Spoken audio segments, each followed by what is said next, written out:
Bienvenidos, bienvenidas a una nueva edición de Cercanos por las diferentes plataformas de TD+. Muy contentos porque, como siempre les decimos al inicio del programa, nos encanta hablar de todo lo que tiene que ver con empleo, educación, emprendimiento y negocios. Y algo muy importante detrás de todo esto es que al final lo que se garantiza es que de usted conocer la actualidad y la información en estas áreas va a poder tener mejores oportunidades. Y si tiene mejores oportunidades, se construye una mejor calidad de vida. Y precisamente hablando de calidad de vida, también hay que hablar de la calidad del trabajo que uno ejecuta. Y por eso es que hoy, en el tema que tenemos para conversar, le hemos llamado Ruta de Escape a la Informalidad. Y precisamente la informalidad es uno de los males que ataca al país, y ya hay noticias para arriba y para abajo en ese tema, pero vamos a entender qué es, qué hay detrás, cuáles son las consecuencias, o las causas más bien, y las consecuencias detrás de ella, y cómo la tecnología puede proveer una ruta de escape a este fenómeno. Para eso, Sergio Monge nos acompaña. Él es cofundador y además CEO de Maui. Bienvenido, Sergio, y qué bueno que está acá con nosotros. Bernal, no, a vos más bien muchas gracias por invitarnos, por hablar de un tema que realmente estamos moviendo y que nos apasiona bastante, que es el tema de la informalidad, y espero poder compartir bastantes cosas que ya hemos pasado y que vamos a pasar seguramente. Datos exactos, y ahí quiero centrarme, por ejemplo, el INEC recientemente saca en su encuesta continua de empleo, que hizo el resumen del segundo trimestre de este año, a corte en junio, indicando que, por ejemplo, de las 2.400.000 personas que hoy componen la fuerza de trabajo en Costa Rica, 1.966.000, es decir, 81.91% de personas están ocupadas, es decir, Claro. tienen un trabajo. Pero de ese número, 863.000 están ocupadas, pero en el sector informal. Eso es el 43%. Inclusive hubo un decrecimiento en la población informal, pero al final de cuentas se mantiene en un número bastante alto. Y algo interesante, nada más para entrar en la conversación, es que ese dato, en comparación con los países de la OCDE, que es esta organización, yo le llamo la organización de las grandes ligas, ¿no? Como la élite en políticas macroeconómicas y más, y sociales, Costa Rica está por encima, casi 3 veces, del promedio de los otros países que pertenecen a la OCDE. Sí. Ese es el calentamiento para que ustedes nos ilustren de lo que ustedes han analizado también de la informalidad. Sí, es un tema de que vos dijiste, decreció tal vez un poco, pero pinta más bien, gracias a al COVID, ¿verdad? Va a crecer y no pinta muy bien para los próximos 10 o 15 años. Abonado que viene o que ya estamos en una revolución industrial, ¿verdad? Que lo que hace es automatizar procesos. No sé si vieron la nota un día de Elon Musk, presentando un robot que realmente va a hacer tareas que hacen los humanos actualmente. Entonces eso, primero, tecnológicamente es muy, muy bonito, pero viéndolo desde un lado humanista, sigue el tema y la preocupación de, bueno, estamos automatizando trabajos y esto va a dar más al lastre de que otros trabajos manuales actuales se vayan perdiendo, ¿verdad? Abonado a que las nuevas ya plataformas de un montón de cosas que hay ahorita, de delivery, por ponerle así, denigran de cierta forma el trabajo, ¿verdad? Informal. Entonces, la tecnología, siento yo que todavía no llega a un punto donde más bien apoye esa transformación e involucre a personas que hacen trabajos manuales o digámosle, pongámosle informal, a buscar canales para formalizarse, ¿verdad? No existe como esa ayuda. Entonces, eso lo que nos dice es que, claro, vamos creciendo tecnológicamente muy bien, pero vamos bajando en cuanto a la inclusión de esas personas en la tecnología y cómo no dejarlas botadas. Y eso es muy importante porque al final si algo hemos hablado aquí en distintas ocasiones de Cercanos, es el tema de la brecha y la brecha tecnológica, que no solamente es a nivel educativo, sino a nivel aplicativo, ya en mi trabajo, en mi día a día, hasta en si la cocina ya no va a necesitar que yo vaya y prenda el disco, ¿verdad? O con lo que esté cocinando. Cosas tan sencillas como esas. Pero hagamos un recuento de lo que se podría definir como una persona informal. ¿Qué es una persona informal? Claro, desde nuestro ámbito lo que vemos una persona informal es alguien que realmente no está cotizando en la caja, por decirlo así, ¿verdad? No existe en un sistema financiero, no existe en un sistema tributario, entonces por ende no sabemos cuánto genera, no sabemos qué capacidades tiene para poder acceder a un crédito, por ejemplo, o tampoco está forjándose una pensión en este momento. Entonces, este es como los tres pilares que nosotros vemos en cuanto a la informalidad, ¿verdad? Son personas que reciben, si lo podemos ver de una forma, al cash, su trabajo en efectivo, y así como entra, generalmente sale. ¿Cuáles son las causas que ustedes también han llegado a determinar? Porque entiendo que detrás de Magui ha existido todo un proceso de investigación de mercado, de la población a la que intentan también llegar con esta solución tecnológica, que ya vamos a hablar más adelante de ella en detalle, pero ¿qué han identificado como causas de esas personas que hoy ya forman parte de o de ese grupo al que ustedes quieren terminar de conquistar para darles ese switch de informalidad a acercarles a esa formalidad? Sí, y yo creo que ese es el mayor reto. ¿Por qué? Porque el mayor problema es que los gobiernos no ayudan, ¿verdad? Un poco en hacer esta inclusión. Si lo pensamos desde el vista de un producto, si fuera algo privado, ¿verdad? No se está generando como el producto mínimo para vendérselos a estas personas, sino se tiene algo sumamente global donde quieren que todo el mundo encaje y no es así, ¿verdad? Entonces existe esta separación de que las personas sienten que están dando su dinero, que apenas les sirve para alimentarse, para nada, o sea, no le ven el valor agregado, ¿verdad? O sea, cuando vos compras un servicio, por ejemplo, vos pagás por un valor que te dan, vos no pagás simplemente porque sí, sino porque te devuelve algo a cambio. Siento que los gobiernos no encuentran ese valor agregado para que las personas sean o se vea atractivo el incluirse. Vos decís, una pensión ya debería ser sumamente atractivo porque es un plan a futuro. Claro, pero no existe una educación de por qué es importante, o sea, en cómo te va a ayudar y cómo ayuda a las demás personas actuales, ¿verdad? Entonces, creo que es como un tema primero de educación y de que no existe afinidad entre gobierno o instituciones, ¿verdad?, del gobierno para involucrar a esas personas. Entonces, todo nace desde la separación que existe de no encontrar un valor agregado. Podríamos entonces ahondar en que algunas causas de esto son los niveles educativos de las personas. Claro. Podríamos hablar también que otra causa es el desempleo que actualmente existe, que es de 434,000 personas, 18% de esas 2,400,000 que hablábamos al inicio. ¿Son estas las causas a las que ustedes también han concluido? ¿Y cuál es la ruta, entonces, sin entrar en el sector tecnología aún, que ustedes visualizan para que esa conexión entre estos dos actores que vos planteabas, sector gubernamental o política pública y academia? ¿Qué hay que hacer entonces para que estos dos puedan encontrar alguna sinergia que nos permita hablar de una posible solución a la informalidad? Sí, a ver, yo desde mi poco conocimiento que tenga del aparato, ¿verdad?, estatal, lo que uno visualiza o ve es eso que te decía, crear productos diferenciados para atraer más personas. Desde mi óptica, desde nuestra óptica es un poco más sencillo, bajar cuotas, hacer que las personas entren y tener un diferenciador, ¿verdad? Sin embargo, no entiendo qué repercusiones pueda tener esto a nivel estatal, pero pensaría que eso es lo que hay que buscar. O sea, que en el gobierno o a nivel de instituciones pensemos en productos interesantes para estas personas, cómo las atraemos, cómo más bien no las ahuyentamos, porque ahorita una persona pasó 5 años en la informalidad, quiere formalizarse y la caja te cobra todos esos años que no estuviste, ¿verdad? Si te comprueban que estuviste en la informalidad.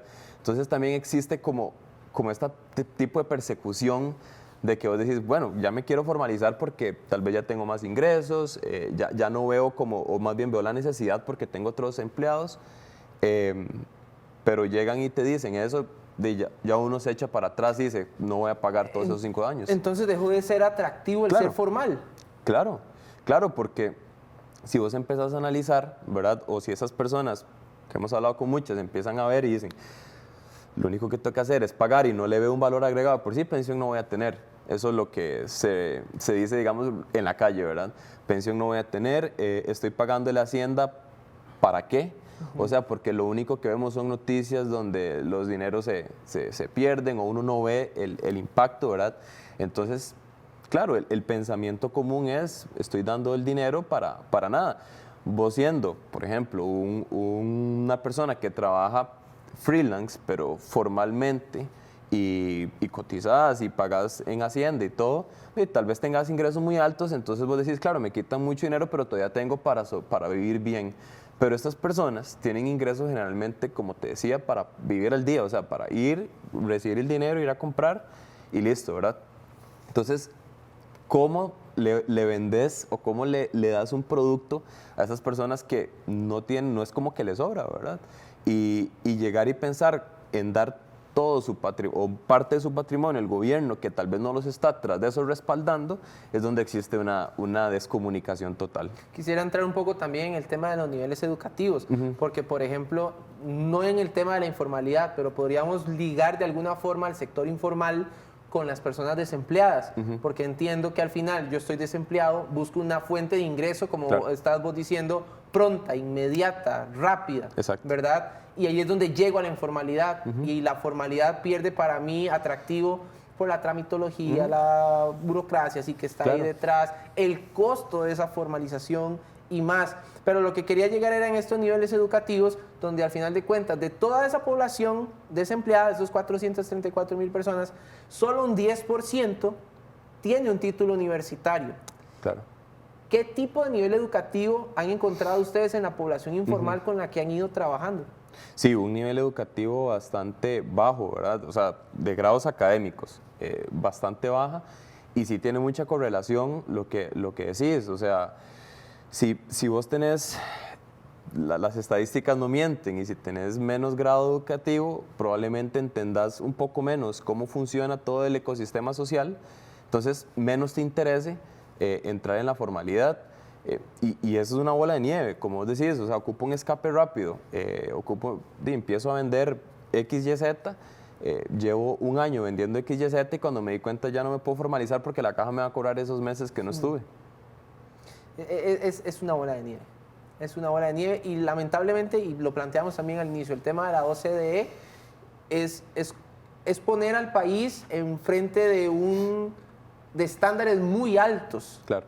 Los cuales hoy nos están dando casi que la oportunidad de cumplirlos, pero ante los cuales hay muchísimas tareas que hacer y una de las más importantes es el tema de la informalidad. Aunque, he de decir, aunque la informalidad en Costa Rica es la más baja en comparación con Centroamérica. Sin embargo, Costa Rica es de Centroamérica el único país en la OCDE, ¿verdad? Entonces es como, ¿verdad? Es como estar invitado a la mejor fiesta, pero no llevas, no sé, el mejor trago para compartir con la gente. Claro. Sí, y como te digo, o sea, yo realmente nosotros lo que vemos un poco es hacia el futuro, no lo que, bueno, basándonos en lo que se ve hoy, pero viendo hacia adelante qué nos puede esperar es donde existe la preocupación.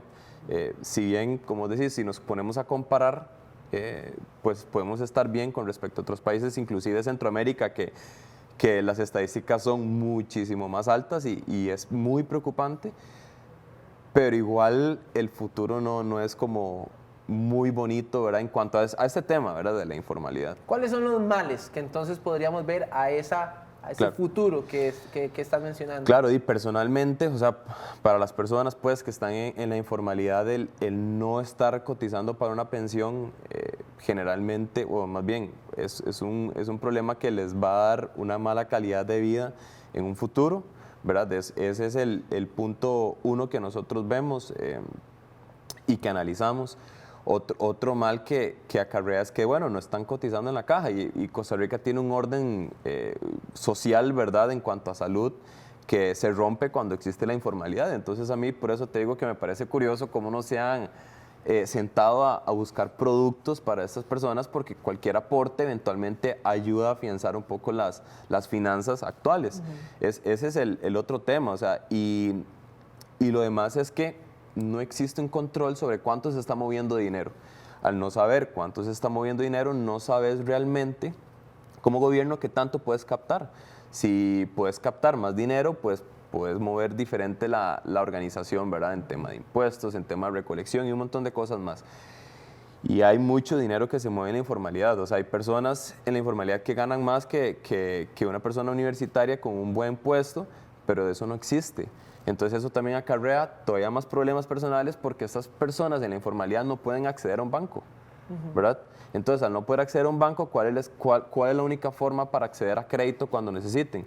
Familiares sería la primera opción, y segundo, instituciones o personas que prestan a tasas ridículas, ¿verdad? O sea, de márgenes increíbles, y lo que hacen es empobrecer más a las personas y endeudarlas hasta más no poder. Creo que algunas consecuencias que podríamos ver también es el famoso sistema de salud que hoy vivimos, claro, o que experimentamos, que si yo tengo un accidente y necesito una atención inmediata, al no estar asegurado, no tengo la posibilidad de ir a recibir esta atención. O sí, pero en un centro médico privado y generando los costos que esto implica, ¿verdad? Sí. Entonces, el sistema de salud pública está en riesgo producto de la informalidad. Por ejemplo, las escuelas, las calles y toda la infraestructura que nosotros vemos en este país termina también de ser, más bien ve a menos las posibilidades de seguir mejorando porque no hay una recaudación efectiva de impuestos. Y otra que acabas de mencionar es el tema de la bancarización, porque entre mayor bancarizada esté la población, pues tenemos mayores posibilidades de posicionar créditos, de reactivar la economía en escala micro o macro, ¿verdad? Entonces, es un daño, es peor que la pandemia. Sí, o sea, y es realmente, nosotros lo veníamos viendo antes de la pandemia, ¿verdad?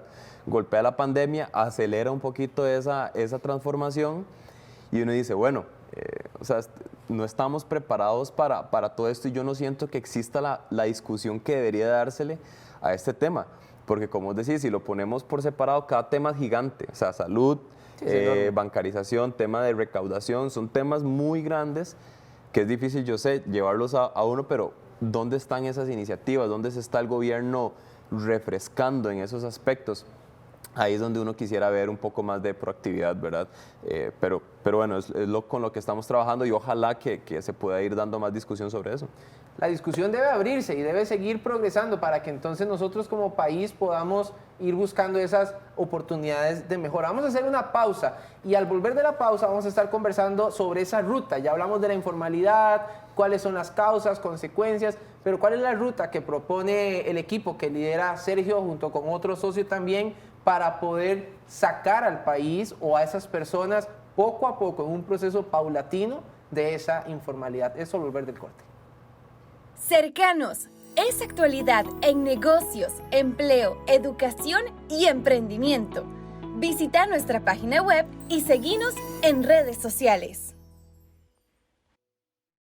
Continuamos entonces en esto que es Cercanos por TD+. Gracias por acompañarnos y seguir informándose con nosotros de la actualidad en negocios, empleo, emprendimiento y educación. Hoy estamos hablando de una de estas. Si lo queremos ligar puntualmente con una, diría yo que es con empleo, pero las otras de una u otra forma también se ven afectadas. Por lo que hablábamos previamente, los niveles educativos se disminuyen, a nivel de negocios se genera menos cantidad de negocios, o vemos negocios creándose, pero de una forma informal también. Entonces es no solo la persona, sino también el modelo de negocio que desarrolla. Un dato interesante por acá es que dice que el sector agrícola, ganadería, pesca, minería, algunas industrias manufactureras y servicios tercerizados son las fuentes de empleo informal más grandes en el país, según el Instituto Nacional de Estadísticas y Censos.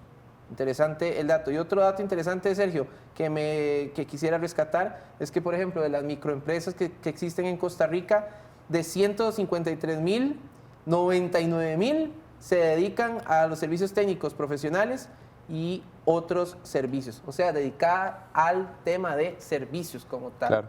Y ahí, hablando de servicios puntualmente, es que quisiera entrar entonces en esta ruta que ustedes plantean, porque Maui viene precisamente con una visión de atraer a esta gran cantidad de gente informal que se dedica a servicios, claro, y poder ofrecerle una ruta. Pero no soy yo el experto, ¿es usted? Sí, nosotros, como hablábamos, llevábamos tiempo investigando este fenómeno, por eso te decía que el COVID más bien lo aceleró, ya hace rato lo veníamos viendo, y creemos que se puede hacer una economía colaborativa pero responsable, o sea, donde las personas puedan crecer y salirse de ese círculo que representa primero la informalidad y también el tema de ingresos más limitados, ¿verdad? Por temas de servicios. Entonces, ahí es donde pues creamos la plataforma que básicamente en una primera instancia es muy sencillo. Vos como cliente o como persona que necesita que le realicen una labor, lo solicitas. Y nosotros te conectamos con un proveedor, ¿verdad? O un experto Magui en este caso, que te resuelva esa tarea, jardinería, limpieza, mantenimiento al hogar, cualquier tipo de servicio que te puedas imaginar. Ese es la entrada, ¿verdad? La carta de presentación nuestra.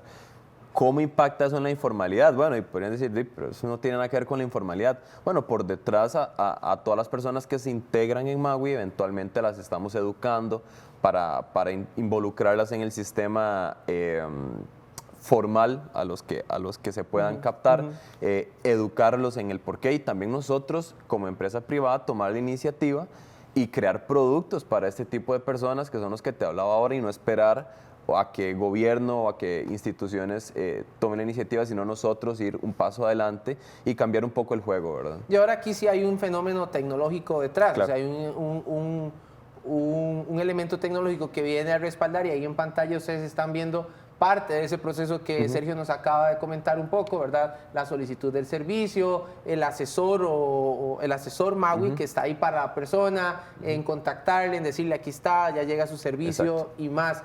Pero entonces quiere decir que yo como persona ahorita informal en el mercado, ¿qué me ofrece Magui? O sea, claro. ¿qué me ofrece? ¿Me formaliza? ¿Me mete al sistema financiero? ¿O lo que hace es conectarme propiamente con personas que vienen a solicitar mis servicios?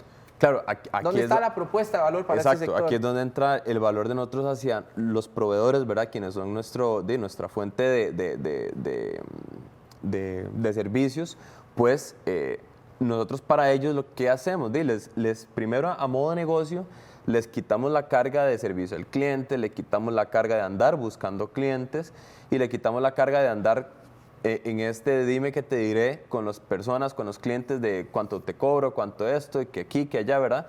Esa carga se la quitamos y tenemos un personal de servicio al cliente que hace todo ese trabajo. Entonces no somos un marketplace que nada más conecta A con B, sino nosotros estamos de intermediarios brindándole una experiencia, tanto al cliente, digámosle, una experiencia diferente y al proveedor desentendimiento total del proceso de venta, ¿verdad? Que ellos puedan tener. Entonces ahí se liberan. Y con respecto a la formalización, pues claro, los vamos educando, les vamos enseñando cuáles son los caminos y como te digo, por detrás también estamos construyendo productos que les vayan a facilitar. También los bancarizamos a los que no estaban bancarizados, que es un gran porcentaje, arriba del 80% de las personas que han entrado no estaban bancarizadas, especialmente señoras que han trabajado en limpieza, por ejemplo. Te puedo decir que es como un gran nicho donde la desbancarización es muy alta, no entienden cómo funciona y muchas veces viven en hogares donde el esposo es el que tiene la cuenta bancaria y ellas no tienen acceso a eso, ¿verdad? Y les hemos ido también involucrando en este juego de que entiendan y que se eduquen en esta parte. Entonces, ese es el esquema. Ha sido un trabajo lento porque hay que explicar y también darles trabajo para que confíen en nosotros como un ente, como una empresa que los quiere o les quiere ayudar, ¿verdad? Hablábamos en el bloque anterior como de estas plataformas tecnológicas que han venido a ser como intermediarios de servicios. Claro. ¿Verdad? Y ya ustedes lo mencionaba antes, el tema, por ejemplo, del delivery. Y hace unos 22 o 15 días creo que hablábamos con la gente de Didi Food, por ejemplo, de su entrada al mercado costarricense. Claro. Pero es curioso ver cómo el modelo tecnológico viene a ser un intermediario de estos procesos y cómo además se generan beneficios para esta población, porque ya lo estaba mencionando, el tema de la bancarización, pero el tema también de la disminución de la brecha tecnológica, porque al final de cuentas estas personas que quizás nunca habían tenido una experiencia con la tecnología, claro. Y era una de las cosas que la mantenía o le sostenía dentro de esa informalidad, porque no sabía cómo ofrecer sus servicios, no sabía cómo llegar a sus posibles clientes, no sabía cómo darle seguimiento a esos clientes, ¿verdad? Entonces, ¿dónde están los beneficios ahora para esta población al ya utilizar la tecnología dentro de su día a día? Sí, y nosotros especialmente tenemos un equipo dedicado a los proveedores, como un servicio al cliente, pero servicio al proveedor, donde les damos esta enseñanza de cómo digitalizarse, de por qué es importante, ¿verdad? Y ahí vienen todos esos beneficios que te digo, que yo creo que el mayor es trabajo, o sea, fuente de empleo es lo primero que todos necesitamos para poder llevar alimento a la casa, ¿verdad? Entonces, encuentran clientes, nuestros clientes son personas digitales, personas que no tienen tiempo para realizar las tareas del hogar, y pues apoyan a personas que tal vez no las puedan conseguir a ellos porque no pueden andar de puerta en puerta, porque también no saben usar Facebook o Google, ¿verdad? Y nosotros las hemos ido involucrando en este esquema digital, pero de nuevo, totalmente responsable de darles una oportunidad para forjarse un mejor futuro, que es lo que nosotros vemos y visualizamos en el horizonte. Esto se convierte también en, a ver, es una oportunidad sin duda para el sector informal, pero también les termina a ellos de ubicar en su realidad y también les libera de ciertas responsabilidades. Claro, sí, totalmente, totalmente. O sea, ya no tienen que andar tocando puerta en puerta a ver cómo es que se formalizan, sino que nosotros somos ese ente que masticamos todo el enredo que existe y se los ponemos de la mejor forma, ¿verdad? O sea, los orientamos en cuál es el mejor proceso. Tenemos un equipo contable también que ayuda a uno de ellos con el tema de facturación, a los que se han ido involucrando, porque también es un proceso lento, no es como un proceso que vos puedas hacer de la noche a la mañana, y es donde nos hemos dado cuenta más bien que la empresa privada también tiene que apretar el acelerador y hacer productos que se pueden hacer para poder apoyar a toda esta... Eso te iba a decir, el proceso, porque ahorita puede que nos esté viendo alguien que diga, bueno, sí, yo soy del sector informal, pero entonces me interesa, quiero conocer más. ¿Cualquier persona del sector informal puede entrar allí, o qué tipo de estudios o filtros utilizan ustedes para tener allí a personas que vienen del sector informal, pero que entran no solo a ofrecer sus servicios, sino a llevar un proceso de transición hacia esa formalidad que creo que ellos necesitan y el país necesita? Sí, sí, o sea, el proceso es algo sumamente sencillo. Como te digo, nosotros tenemos personas que se encargan 8 horas al día en eso. Entonces, una persona simplemente se mete a nuestro sitio web, magui.io, y se registra como proveedor. Y ya le damos un seguimiento, es enviar datos personales, que hoja de delincuencia, los bancarizamos, como te decía, entonces pasan un proceso de bancarización donde también, y es totalmente digital, eso es un tema importante, es un tema digital, todo 100%, no tienen que salir de su casa.